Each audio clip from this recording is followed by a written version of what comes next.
तो एक बार फिर से राइड की तैयारी शुरू हो गई है। सुबह मुझे निकलना है इंदौर के लिए। अभी मैं घर पे हूँ। पूरा कमरा फैला हुआ है और वो जानबूझ के नहीं होता। मेरे फोटोग्राफी के अभी ऑर्डर चल रहे थे, वेडिंग फ़ोटोशूट वगैरह। तो ये मेरे कैमरा बैग रखे हुए हैं। अब मैं एक दिन के लिए आता हूँ फिर निकल जाता हूँ तो टाइम नहीं मिलता। ये देखो कुछ कपड़े ये रखे हैं, ये जैकेट्स रखी हैं, ये यहाँ पे मेरा राइडिंग वाला ये पूरा सामान इस चेयर में रख के जाता हूँ मैं। और ये टेबल पे कुछ सामान रखा हुआ है। तो ये सारा सामान मुझे उठा के भरना है इस बैग में। हालांकि इतना सारा सामान इस बैग में आने नहीं वाला। तो ये अपने सैडल बैग के अलावा और भी बैग हैं जो मुझे लेके जाने हैं। लैपटॉप और कैमरा भी रखना है मुझे, तो उसका भी कुछ जुगाड़ करूंगा आज मैं कि लैपटॉप और कैमरा मैं कैसे रखने वाला हूँ। तो स्टार्ट करते हैं पैकिंग। बहुत ज़्यादा टाइम लगने वाला है। और आज मैं दिखाऊंगा आप लोगों को कि मेरे जो ड्राइस्टेक के सैडल बैग है इनमें लगभग कितना सामान हम ठूस सकते हैं। तो शुरू करते हैं और इस पे लगेगी मम्मी की हेल्प। तो ये देखो मम्मी को मैंने जगह दे दी है। यहाँ मम्मी बैठ के मेरे कपड़े फोल्ड करेंगी और फिर हम लोग डिसाइड करेंगे कि क्या क्या लेके जाना है और क्या क्या छोड़ के जाना है। अभी कुछ दिन बाद मुझे फिर से वापस आना है। मैं अभी जा रहा हूँ सिर्फ और सिर्फ अपनी बाइक इंदौर पहुँचाने। कुछ दिन बाद फिर से वेडिंग फ़ोटोशूट है यहाँ पे मेरा कटनी में और जबलपुर में, तो उसके लिए मुझे फिर वापस आना है। तो कुछ दिन का गैप था इसलिए मैंने सोचा इंदौर पहुंच जाता हूं, अपनी बाइक वहां रख दूंगा, कुछ काम है इंदौर के वो निपटा लूंगा। तो अभी वैसी तैयारी भी करनी है, जो ज़रूरत का है वो लेके जाना है और जो एक्स्ट्रा होगा वो मैं यहीं छोड़ के जाऊंगा।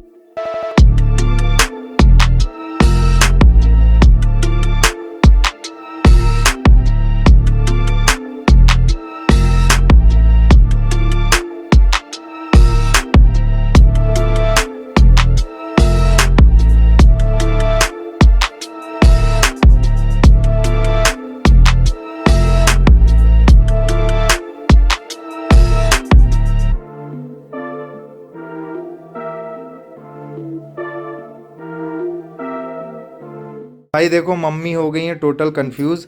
मम्मी को गुस्सा भी आ रहा है। हम लोग को आधे घंटे हो चुके हैं और अभी भी डिसाइड नहीं हो पाया कि मुझे क्या लेके जाना है और क्या छोड़ के जाना है। जैकेट में कहानी फंस गई है, तो अब समझ में नहीं आ रहा है क्या रखा जाए क्या नहीं रखा जाए। अभी भी बैग खाली रखे हैं और सामान आधा ये मैंने निकाल दिया है जो अभी घर पे रख के जा रहा हूँ, क्योंकि वापस आने में इनको फिर लाना होगा। तो इसलिए एक अड्डा होना ज़रूरी है ताकि आपका सारा सामान एक जगह रहे। अब मुझे बहुत टेंशन होती है ये सोच के कि मैं ज़्यादा सामान ले भी ना जाऊं और जो ले जा रहा हूं कहीं ऐसा ना हो कि वही वापस लेके आना पड़े। तो बहुत ज़्यादा कन्फ्यूज़न है पैकिंग में। तो देखते हैं, एक छोटा सा ब्रेक लेते हैं, उसके बाद फिर पैकिंग शुरू करेंगे। पैकिंग स्टार्ट हो चुकी है और मैं दिखा रहा हूँ आप लोगों को कि ये वाले जो सैडल बैग हैं इनमें कितने कपड़े आ सकते हैं टोटल। इस पे ये रोल कर करके कपड़े रख रहे हैं। क्या कितने आ गए मम्मी अभी? अभी तो दो। एक टी शर्ट और एक जीन्स और ये तीन। मम्मी जल्दी जल्दी रख दो, जल्दी जल्दी।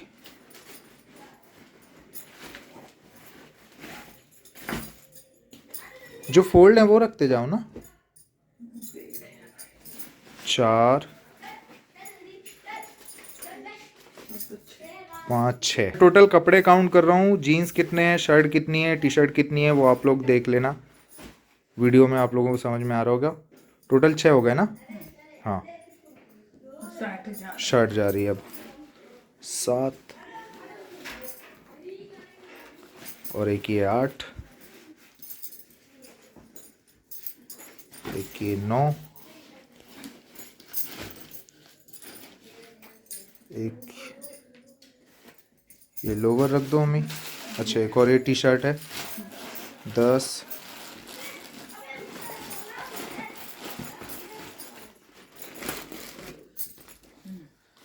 एक ये लोवर 11 और एक ये ऊनी टी शर्ट 12। अपर रख दो, हाँ ये रख दो। ये एक स्वेट टी शर्ट अच्छी खासी मोटी है ये, है ना? हाँ, ये हो गए 13। तो अब देखो आप लोग, ये इतना फुल हुआ है, अभी भी इसमें इतना स्पेस बाकी है 13 कपड़े रखने के बाद। मतलब ये तो मैं वहाँ इंदौर में छोड़ने जा रहा हूँ ये कपड़े, इसलिए इतने भर रहा हूँ। हम अगर राइड करते हैं तो इतने ज़्यादा कपड़े रखने की ज़रूरत नहीं है। मुश्किल से मुश्किल 2 से 3 जीन्स, 3 टी शर्ट, एक शर्ट, इतने में काम हो जाना है। और एक आपका लोअर और अपर। अच्छा ये भी बच गया है। तो इतने कपड़े इसमें आ चुके हैं, मतलब अच्छा खासा स्पेस है। आप अगर एक हफ्ते 10 दिन 15 दिन की भी राइड प्लान करते हो ना, तो मुझे नहीं लगता कि ये 2 बैग के अलावा किसी और बैग की ज़रूरत है। एक बैग आपका कपड़े से भर गया, दूसरे में आप अपनी ज़रूरत की सारी चीज़ें रख सकते हो। और टेंट कैंपिंग वगैरह करना हो तो टेंट वगैरह तो ऊपर भी बाइक में बन जाते हैं। और मेरा सामान इसलिए ज़्यादा हो जाता है क्योंकि कपड़े के अलावा मेरे पास लैपटॉप और कैमरा बैग बनता ही बनता है। लैपटॉप, कैमरा और ड्रोन, ये 3 चीज़ें मैं रखता हूँ, तो उसकी वजह से मेरे एक्स्ट्रा बैग बनते हैं। बाकी मेरी भी ज़रूरत का सारा सामान इन बैगों में ही आना है और कुछ एक्स्ट्रा बैग बनाने की ज़रूरत ही नहीं है। ये शर्ट रखने के बाद 15 कपड़े इस पर आ चुके हैं, jeans, T shirt, sweat T shirt और जैकेट्स मिला के। हाँ, ये भी रख दो, ये इस पर बन जाएंगी। और ये 2 अपर, 15, 16, 17। तो भाई लोग, अब मैं पूरी पैकिंग करने के बाद आपसे बात करूंगा, क्योंकि अभी मुझे और भी काम है, मुझे मार्केट भी जाना है। तो फटाफट पैक कर लेता हूँ। आप लोगों को एक आइडिया लग ही गया होगा कि इन बैग में कितना सामान आ गया। बाकी ये सारे बैग कल जब मैं बाइक में सेट कर लूँगा, उसके बाद मैं आप लोगों को दिखाऊंगा कि पैक होने के बाद, लगने के बाद ये कितना स्पेस ले रहा है और कैसे लग रहा है। गुड मॉर्निंग गाइज, 7:30 बज चुके हैं और अब करना है मुझे अपनी गाड़ी लोड। तो सामान बहुत ज़्यादा हो गया है। एक बात आप लोगों को पता नहीं, मुझे तो समझ नहीं आ रहा है सब कैसे जाएंगे। ये तो सैडल बैग हो गए, ये तो साइड में आ जाएंगे, इनकी कोई टेंशन नहीं है। और इसको हटा दो। ये कैमरा बैग है, इसका भी जाना ज़रूरी है। इस पर मैंने लैपटॉप रखा हुआ है और हार्ड ड्राइव वगैरह, इसका भी जाना ज़रूरी है। और ये एक बैग है जिस पे एक एक्स्ट्रा जैकेट रखी हुई थी, वो मैंने रख ली है। और ये मेरे हेलमेट का वाइज़र है, टिंटेड वाला। ये सारा जो सामान है पूरा, ये सब मुझे बाइक पे अपने बांधना है। तो अब देखते हैं कैसे होगा। तो गाइस, वेदर देखो आज का, बहुत ज़्यादा बादल बादल हो रखे हैं और ठंड बहुत लगने वाली है। हो सकता है पानी भी गिरेगा। तो पहले मैं सोच रहा था रेन कवर वगैरह नहीं लगाऊंगा बैग्स में, और रेन कोट मैंने रखा भी नहीं था क्योंकि सामान बहुत ज़्यादा हो रहा था। लेकिन अब ये भी लेके जाना पड़ेगा, आगे बोल नहीं सकते कैसा रहेगा। तो ये है अपनी बाइक और इस पर अब बांधना शुरू करते हैं बैग। मम्मी मेरे लिए यही नाश्ता बना रही हैं और कॉफ़ी, हमेशा की तरह कॉफ़ी पैक हो रही है। लेट हो चुका हूँ, बस नाश्ता करते हैं और 10 मिनट में निकलते हैं यहाँ से। ये तैयार रखी है मेरी बाइक, और बाइक हो चुकी है ऐसी जैसे कि कोई ऊन का बोरा लेके जा रहा हूँ मैं। बहुत सारे बैग हो गए हैं। सैडल बैग वहाँ भी, ये मेरा रास्ते के लिए एक बैग रख लिया है। और मौसम देखो बहुत ही ख़तरनाक सा है, बारिश का बादल हो रखे हैं, तो उसकी भी संभावना है पानी गिरने की। ये कैमरा बैग है और यहाँ पे जो बैग है वो लैपटॉप वाला है, इस पे भी कुछ कपड़े हैं। इसके नीचे ये एक और बैग है, मतलब 1 2 3 4 5 6 बैग मैंने बाइक में बांध रखे हैं। और मुझे नहीं लगता इससे ज़्यादा सामान इस किट में या इस बाइक में आ सकता है। तो ऐसी लग रही है अपनी बाइक, और बाकी कहीं रास्ते में आराम से रुक के बातें करेंगे। ठीक है, बाय बाय, मिलते हैं। ठीक है, जय श्री राम।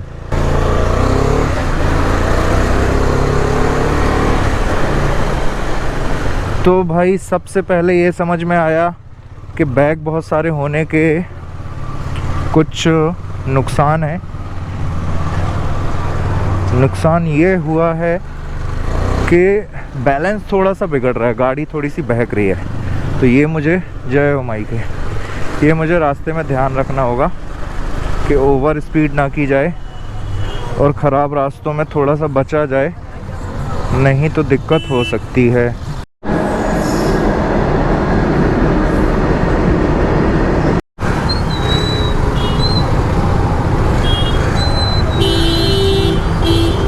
तो फाटक खुल चुका है। एक्चुअली एक ट्रेन जो अभी आपने वीडियो में देखी, उसके बाद एक दूसरी ट्रेन फिर से निकली, तो कम से कम 7 से 10 मिनट लग गया इस फाटक पे। और यहाँ से निकलते निकलते ही मुझे 10-15 मिनट और लग जाएगा। इसके बाद एक फाटक और पड़ता है, वहाँ पे भी ना ऐसा सीन बन जाए। तो बाइक से जाने में सबसे अच्छी बात यह है कि आप टोल में साइड से कट लेते हो, आपको टोल देने की ज़रूरत नहीं है। ये आ गया कटनी आरटीओ, जहाँ पे हम लोगों ने ट्री प्लांटेशन किया था। मेरे हिसाब से पेड़ तो बड़े हो गए होंगे। अब मिली है अच्छी रोड, तो गाड़ी थोड़ा सा भगाते हैं।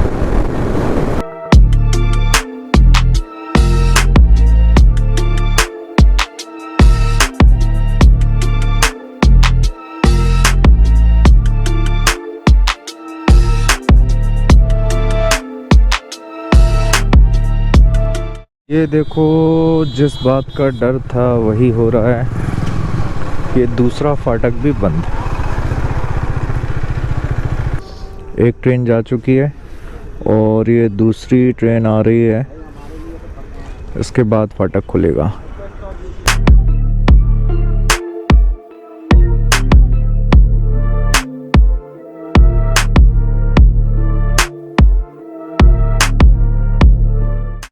जितनी भी राइड मैं करता हूँ, हर राइड में एक नया एक्सपीरियंस होता है। और इस राइड में एक नया एक्सपीरियंस हुआ है, वो ये है कि जब भी आप राइड करो तो लगेज जितना कम से कम हो उतना रखो। मुझे अभी ऐसे कोई दिक्कत तो नहीं जा रही है बहुत ज़्यादा, लेकिन थोड़ा सा डर बना हुआ है कैमरा बैग का, उसकी वजह से मैं स्लो चल रहा हूँ। खैर, ये तो ज़रूरी सामान था जो मुझे वहाँ पहुँचाना ही है, और लैपटॉप के बिना काम चलेगा नहीं। और इस बार शॉपिंग भी ज़्यादा हो गई है। दिल्ली से जैकेट वगैरह ले आया था, तो वो सारी जैकेट लेके जा रहा हूँ। तो इस टाइप से सामान ज़्यादा हो गया है। लेकिन कभी भी अगर राइड करना है, लॉन्ग राइड करना है, तो ज़्यादा बैग नहीं होना चाहिए। तो अभी तो आराम आराम से जा रहा हूँ। टाइम लेकिन ज़्यादा लग जाएगा मुझे लग रहा है इंदौर पहुँचने में। अभी 11:30 समथिंग हो गया है और दमोह नहीं पहुंचा हूँ मैं। ये वाला जो रूट है कटनी से दमोह वाला, अभी तो दिन में उतना दिक्कत नहीं लग रही है, अच्छा ही लग रहा है जंगल और ये व्यू। पर लास्ट टाइम जब मैं और अर्पित आए थे इस रोड से दिल्ली से, तब रात में देखना चाहिए था यार। बहुत ही डरावना रोड लग रहा था ये, एकदम सुनसान, कोई बाइक नहीं थी और ना कोई लाइट। और रास्ते में 2-3 जगह हम लोगों को जंगली जानवर भी मिले रोड क्रॉस करते हुए। 1-2 रोड पे मरे हुए पड़े थे, एक्सीडेंट हो चुका था, तो उसकी वजह से ज़्यादा भगा भी नहीं रहा था। अर्पित ही चला रहा था गाड़ी आधी दूर तक। तो दिन में जितना ये प्यारा लग रहा है ना, रात को ये उतना ही डरावना लगता है। अभी दमोह बचा है 40। दमोह पहुंचते हैं, वहाँ एक ब्रेक लेंगे और फिर आगे की राइड कंटिन्यू करेंगे।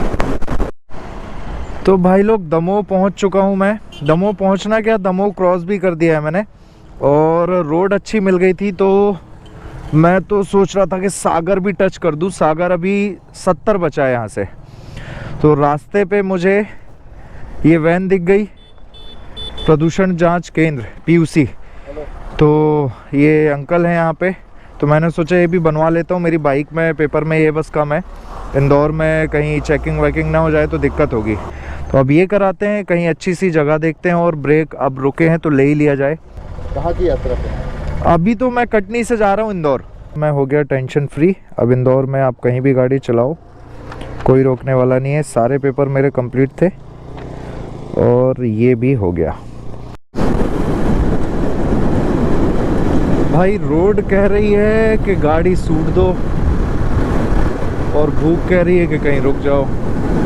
कहीं मिल ही नहीं रही है अच्छी लोकेशन यार, जहां आराम से बैठ के मैं चाय कॉफ़ी अपना कर लूं, नाश्ता कर लूं। मुझे लग रहा है कॉफ़ी ठंडी ना हो जाए और लोकेशन देखते देखते सागर ना आ जाए कहीं। चलो, ये धूप छाँव जैसा है, यहीं कहीं रोकता हूँ गाड़ी। ढाबा है पर ढाबे पे जाना नहीं है, अपना काम तो है वही हो जाना है।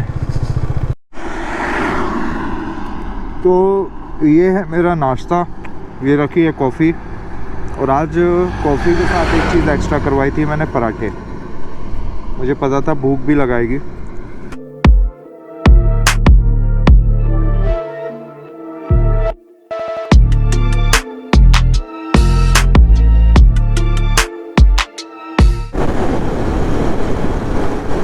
तो कॉफ़ी ब्रेक कंप्लीट हो चुका है और अब निकल रहा हूँ मैं आगे।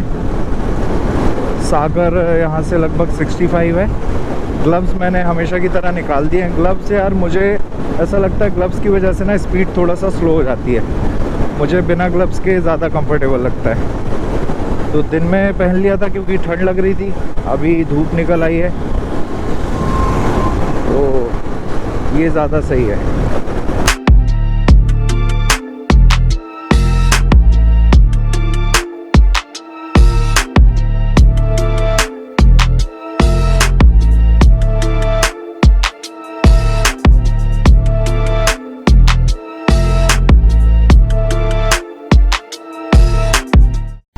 तो भाई सागर पहुंच चुका हूं मैं, और ये जो रोड सामने जा रही है ये भोपाल जा रही है। अब इस रोड पे जाना है और यहाँ से भोपाल है 192। तो एक 5 मिनट का ब्रेक, उसके बाद भोपाल की ओर। भोपाल 181। चलो तो सागर से निकल गए हैं अब भोपाल के लिए। मोबाइल लगा लिया मैंने क्योंकि सिटी से एंटर होके जाना है तो थोड़ा सा कंफ्यूजन है।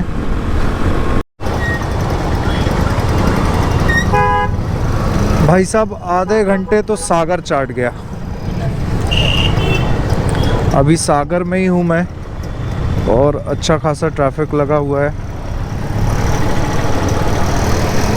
और लगभग 10 से 15 मिनट और लगेंगे मुझे यहाँ से बाहर निकलने में।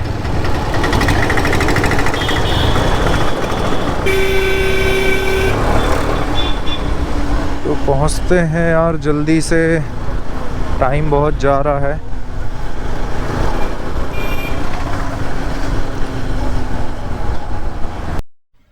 तो भाई लोग यहाँ पे सीन ऐसा हुआ है कि पता नहीं क्यों मेरे जो गोप्रो है उससे आवाज़ आनी बंद हो गई है। तो इस वाले सीन में ये हुआ मेरे साथ कि मैं सागर जैसे ही क्रॉस किया वहाँ, उसके बाद मैंने पेट्रोल भरवाया। और कई जगह ऐसा होता है पेट्रोल पंप वाले आपको किसी बात में उलझा लेते हैं और मीटर ज़ीरो नहीं करते, और जो पिछली गाड़ी में पेट्रोल डाला वहाँ से ही डालना शुरू कर देते हैं। तो सेम यही खेल इसने मेरी गाड़ी में किया था। इससे पहले जिस बाइक पे इसने पेट्रोल डाला था 250 का और मीटर ज़ीरो नहीं किया, मैंने टैंक खोला और इसने मुझे किसी दूसरी बात में फंसाया और वहाँ से ही पेट्रोल डालना शुरू कर दिया। तो अच्छा था कि मेरी नज़र तुरंत वहाँ पड़ी और 300 उस पर मीटर कुछ ऐसा दिखने लगा था। और मैंने उसको फिर से बहस वहस हुई और मैंने उसको मीटर ज़ीरो करने के लिए बोला, तब उसने मीटर ज़ीरो किया और उसके बाद पेट्रोल डाला। तो ऐसा एक्सपीरियंस आपको कई जगह मिल सकता है राइड पे। तो ऐसी चीज़ें आपके साथ हो सकती हैं राइड पे, तो इन सब चीज़ों का ध्यान रखना चाहिए। मैंने भी थोड़ा सा ही चूका था और इनने अपना काम कर दिया था।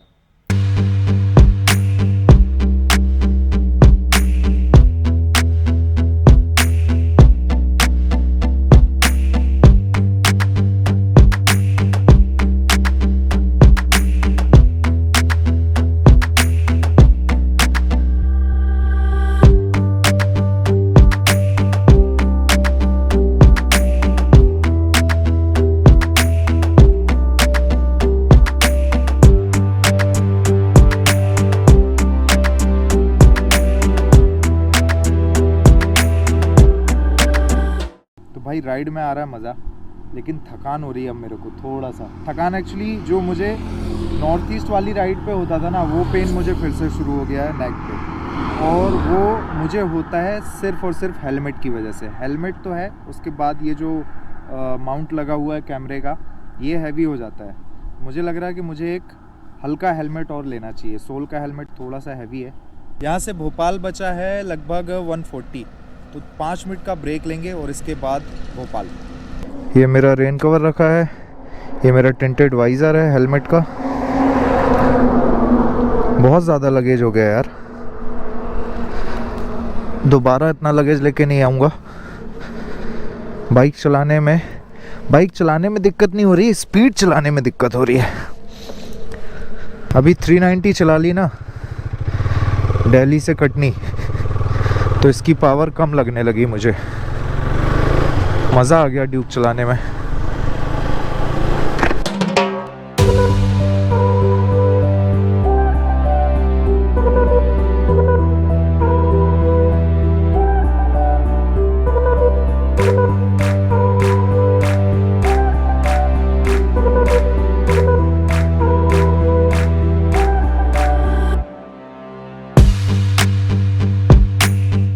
भैया टाइम हो चुका है 5:35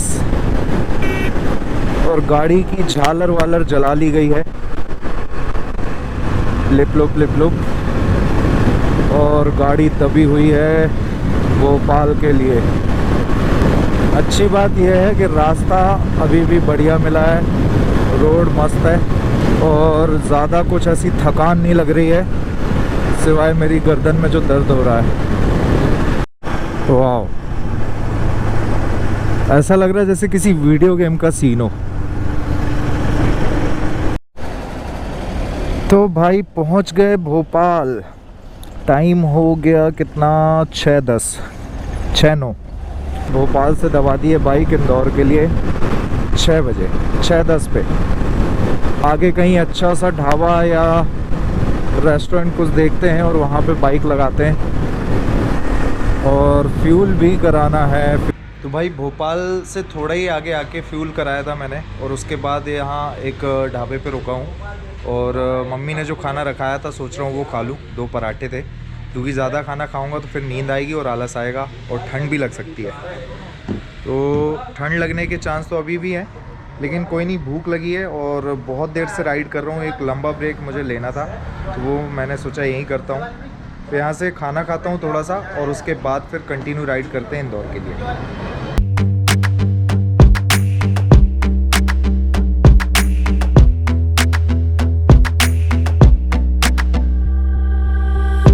तो खाना खाने के बाद थोड़ा अच्छा फील हो रहा है और 10 मिनट का ब्रेक यहाँ पे ले लिया है। तो भाई अब हो गई है रात और चलना है आराम से, तो ग्लव्स पहन लेने चाहिए कायदे से, क्योंकि ठंड लग रही है हाथों में। ये देखो सामने भाई लोग आग ताप रहे हैं, मतलब बढ़िया वाली ठंड है। और खाना भी खा लिया है तो थोड़ा खाने के बाद भी ठंड तो लगती है।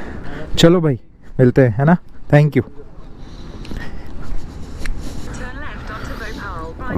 ओके हाँ भाई सुन लिया, चल रहे हैं। जय श्री राम। चलो भैया राइड हो गई फिर से स्टार्ट। अब यहाँ अंधेरा भी है, दिखाने को कुछ है नहीं, और थोड़ा सा थक गया हूँ तो अभी बात करने का भी मन नहीं हो रहा। तो चुपचाप से राइड करते हैं, बात करेंगे थोड़ा आगे।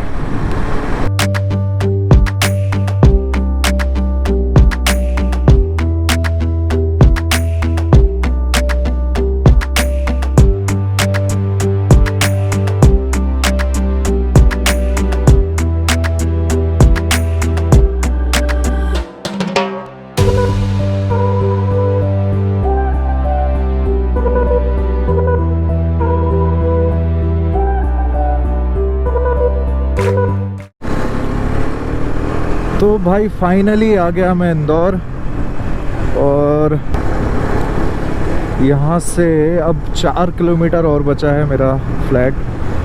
तो वहाँ पहुँचते हैं, लगेज वगेज पूरा उतारते हैं, बैग। हाय मेरी गर्दन, बहुत ज़्यादा दर्द हो रहा है यार मेरी गर्दन पे। जैसा नॉर्थ ईस्ट वाली राइड पे हालत हुई थी ना, तो वैसे ही हालत हो गई है।